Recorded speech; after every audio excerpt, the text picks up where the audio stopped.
Good morning, everyone. You and I will have a chance. All of us. We're going to have a chance. A chance for what, you might say? Well, I think that's something that we really have to look at and take seriously. We'll talk about that in just a moment. But I couldn't help but think about how I was leaving Walmart a couple of days ago, and as I was leaving, there was something must have driven by, a big truck or something like that. There was a father and a mother and a little child, and we were walking out there, and as we walked out, I said, "Wow, that's quite a smell." And the father said, "I think that's a truck. Must have been the exhaust." And the little child said, "It smells like Grandma's hair." Okay, well, you know, children will say things throughout this holiday season. Adults will say things that are a little offensive. Whatever has happened, I'm going to encourage all of us to pray to Saint Zita. Saint Zita had a great disposition of meekness. Okay, so meekness is slow to anger. Slow to anger is not merely slow to anger, but is really this disposition of wisdom and charity in the midst of an emotional situation. So, when we feel ourselves kind of moving into an emotional situation, and most of us will move there, in this experience of the holiday season, then let's pray to Saint Zita that when we hear something that's a little off, or that might kind of ruffle our feathers, or that begins to stir us into kind of this emotional dust, that instead of moving in that direction, that we have this clarity of mind, that even in this emotionally charged situation, we might find ourselves clear of mind and a strong will, to choose what is wise and to choose what is charitable instead of in choosing what is emotional. I always like to share a little bit about the different things what I've gotten from Santa Claus. So many of you know that I've started to work out over the last month or so at 5 in the morning, and I think some people noticed that I was wearing the same clothes every day. All right, so they got me some sweatpants here. Good thing they got me the stretchy kind, because still working on that. All right, but that's good. I appreciated that very much. So there was somebody else. They must have known that I loved The Princess Bride.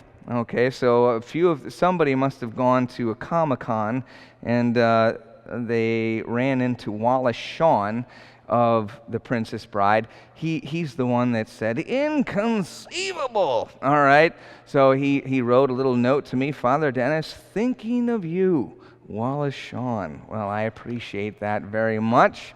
So The Princess Bride, they gave me another little, well, this is kind of like a little automated thing where it tells me all the different things that are fun from that movie. The Pit of Despair. As You Wish. Yes, that's a good one. Inconceivable. All right. Well, I can remember. I'm going to hold on to that one. Those are some really good things. I'll tell you what, the best gift that I've got so far this Christmas was just a card. It was a card from a senior in high school. And this is a young man who said, "Father, I really appreciate what you've done, and you've truly been a spiritual father to me. And I pray that your family, that everybody would truly be blessed by the Immaculate Heart of Mary and the Sacred Heart of Jesus throughout this Christmas season. He said a number of other things. Really, can you imagine anything better than helping somebody to know that they're truly loved by God and inspiring them to do their best?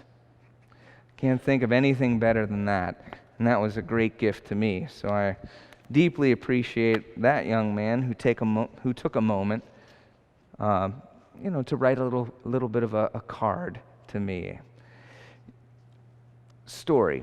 Now this story is it's not something fictional.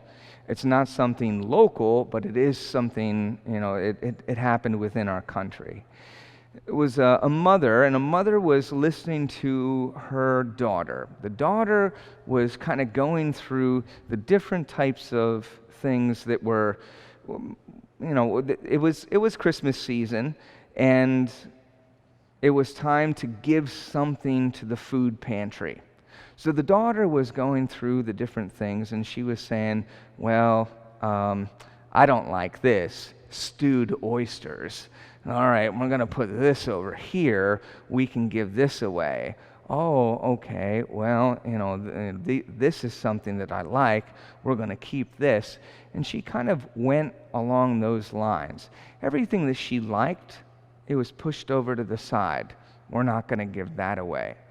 Everything that she didn't care for, that was pushed to the side, and that's what we would give. And the mother she just watched and listened, and she thought to herself, my daughter is a beautiful young lady with a beautiful heart, but she doesn't understand fully, and she can go to the next level of understanding. And so she told her, I want to tell you something. In talking to her daughter, she said, I want to tell you about me and Grandma and a situation that happened. And Grandpa passed away early on, and it was just me and Grandma. And you also know that it was difficult there for a little while, but you don't know this. And she proceeded to tell her how there was a time where it was kind of rounding from a Friday, Saturday, Sunday experience where although they had paid their bills for electric and water and the rent and everything like that, they really had nothing for food. And in this particular instance, they ran completely dry. And so they're at Saturday, and now we're bleeding into Sunday. And Grandma's thinking, I can go for days without food as long as I have water and we have the tap water. That's fine. But my daughter should have something to eat. And so in humility and in courage, she kind of reaches out to an old couple, a couple of doors down in the apartment complex. They've been kind to her before in passing in the hallway. And she knocks on their door. And as the door opens, she can see in an instant, the beautiful ham on the table. And it's, a few slices are already cut. She can kind of see it steaming there. You can smell the pineapple on the ham. It smells so good. Along right next to the ham is the green bean casserole with kind of an extra portion of the caramelized onions on the top. You can kind of almost smell that as well. Right next to those were not just kind of and you can buy some nice rolls, but these were homemade rolls, and in fact they were kind of had a little bit of butter on them, and just to make them extra crispy on the outside, where in the inside they're still really soft and just perfect. In addition to that, in the background was an apple pie, more like almost like an apple crisp with some extra crisp on the top. Everything hit her in a moment. She could see all of it. It was there on the table. And in the moment, this is what she thought. This is what she thought. If they have such a beautiful dinner, maybe they'll have something in the pantry for my daughter. A little bit of bread. Maybe they'll give us some peanut butter or something. Really, anything is fine. I just want my daughter to have a little bit of food. This is what kind of went through her mind in the instant. Now, the door opened and she explained briefly the situation. The interaction between the two, between the couple, it was clear that this couple over many years have been through the lows and the highs and everything in between.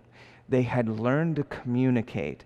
And in fact, they had learned to communicate to a point where all they needed to do was look at each other. And that's what happened. They looked at each other and they started to act.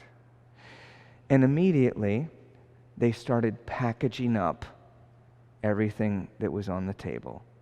The ham, the whole thing, they put it together.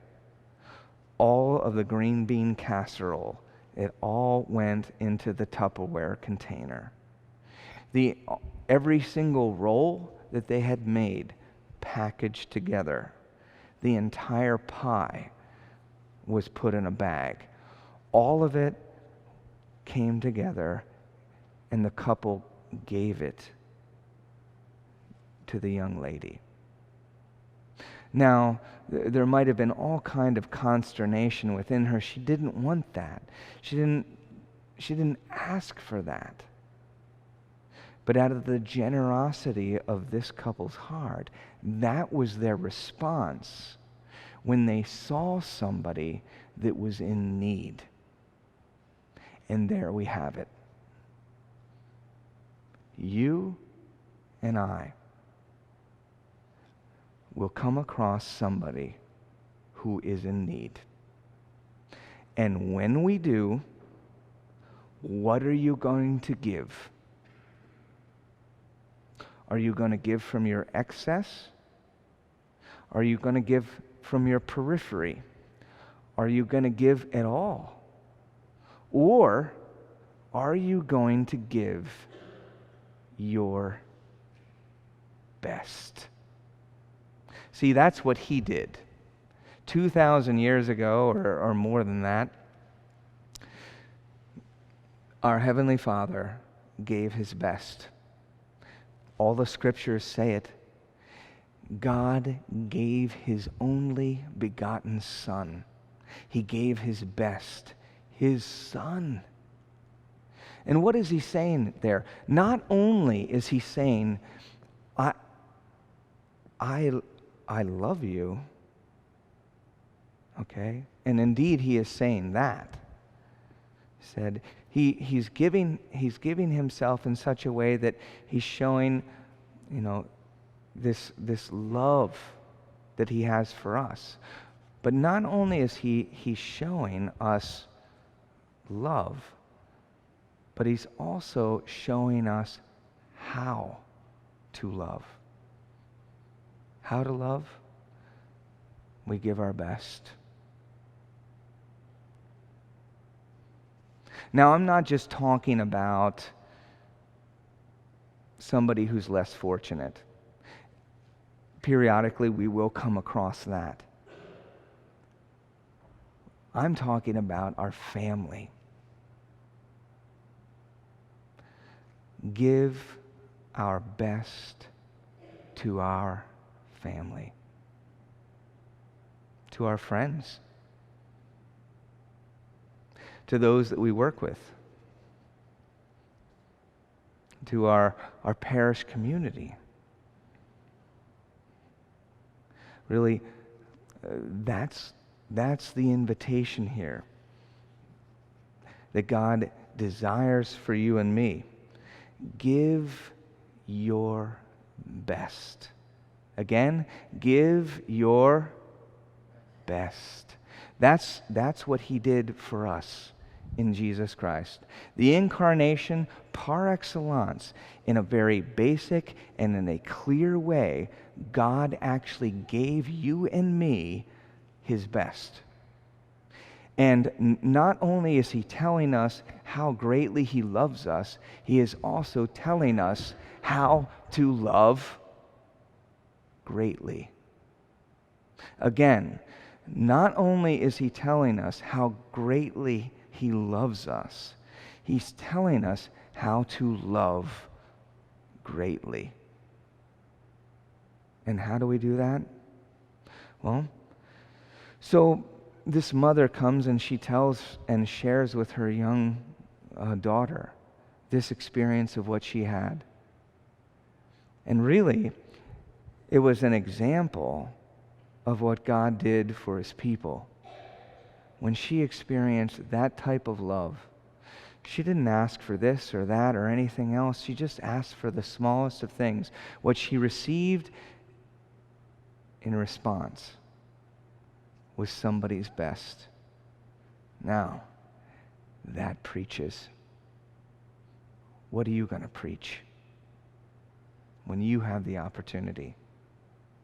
See, we've all experienced God's love from those who have gone before us, Mark, with a sign of faith. That's why we're here now. And the invitation continues to stir within our hearts, each one of us. We know that we're loved and that we're loved greatly. But the Lord wants us to bring forward that reality that not only are we loved greatly, but that we are called to do the same. The invitation goes out to you and me. Give your best. That's the opportunity. As we go forward to the rest of our year, the invitation will remain. Give your best.